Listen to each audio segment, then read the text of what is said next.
한국이 놀라운 선견지명으로 위기를 극복하고 있어 화제가 되고 있습니다. 2017년 2월 국내 1, 2위이자 세계 7위이던 한진해운이 파산하면서 수출 전선에 먹구름이 들이온 적이 있습니다. 삼면이 바다인 한국에서 수출할 배가 부족해지는 위기에 처한 것입니다.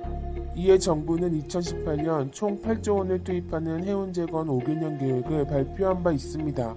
초대형 컨테이너선 20척을 포함 총 200척의 신조 발주를 통해 경쟁력을 다시 5위까지 끌어올리기로 한 것입니다. 초창기에는 국제사회는 물론 국내 전문가들마저 회의적인 시각이 많았습니다.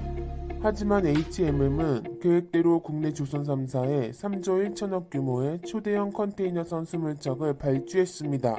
정부도 시장 변화에 선제 대응해야 한다며 뚝심 있게 밀어붙였습니다. HMM은 올해 9월까지 총 12척의 컨테이너선을 인도받았고 내년 상반기에는 8척을 순차적으로 받을 예정입니다. 그런데 올해 놀라운 일이 벌어졌습니다. 전세계 주문이 한국 등으로 물밀듯이 쏟아져 들어와 오히려 컨테이너선이 부족한 사태가 된 것입니다. HMM은 24,000 TEU급 컨테이너선에 한국 제품을 가득 싣고 만선 출항하는 일이 잇따랐습니다. 여기에 운임까지 3~4배로 폭등하는 일이 발생했습니다. 미주로 가는 운임이 1,300달러에서 10월 3,800달러로 오른 것입니다. 3분기 북미와 유럽 등에서 상품 수요가 예상치 못하게 증가했지만 선박 공급이 따라가지 못했기 때문입니다. 중국 정부가 지난 8월 운임을 올린 6개 대형 선사들에게 경고를 했을 정도로 심각했습니다.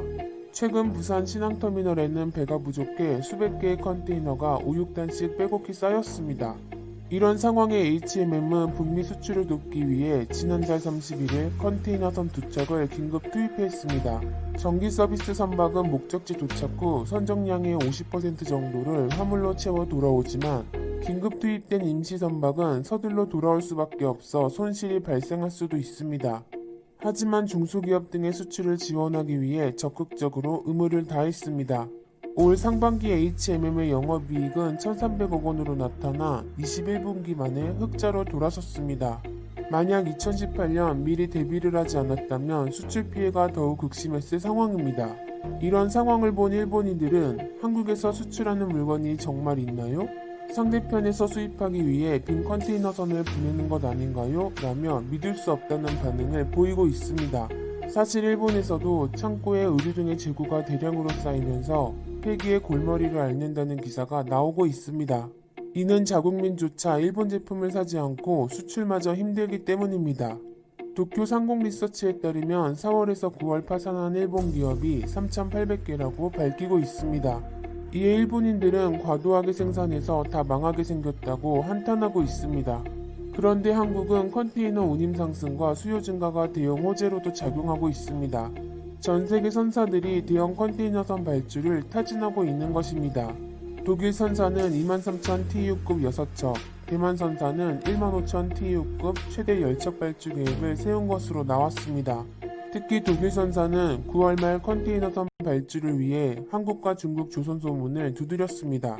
하지만 독일이 원하는 것은 LNG 추진 컨테이너선이라 한국 우세가 점쳐지고 있습니다. 중국의 경우에는 한국보다 1천만 달러 가격을 낮춰 부르고 있지만 2017년 프랑스 선사로부터 수주했던 LNG 추진 컨테이너선 인도를 아직도 못하고 있어 신뢰를 잃은 상태입니다. 반면 한국 기업은 올 8월 세계 최초로 LNG 추진 컨테이너선 건조에 성공한 바 있습니다. 그리고 일본 양대 항공사가 화물기가 없어 수조원의 적자가 날 동안 한국 항공사는 흑자로 선방하는 모습같이 보였습니다. 이는 한국 대형 항공사가 수십 척의 화물기를 준비하고 있었기 때문입니다. 티웨이 항공 등 저비용 항공사 3곳도 국토부 승인을 받아 여객기를 개조해 화물을 운송하고 있습니다.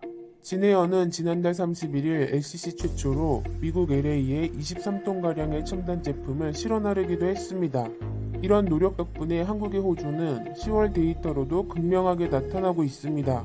10월 일평균 수출액은 21억 4천만 달러로 전년 대비 5.6%가 증가했습니다. 생산과 신규 수주가 모두 7년 6개월 만에 가장 빠르게 늘고 있는 것입니다. 더군다나 지난달 우려했던 중국 화웨이 반도체 수출 중단 쇼크도 나타나지 않았습니다. 샤오미 등 기타 중국 기업에서 주문이 쏟아졌고 일본 소니마저도 주문량을 늘렸기 때문입니다. 소니는 신형 게임기에 탑재하기 위해 SK 하이닉스 등으로부터 반도체를 받은 것으로 나타나고 있습니다.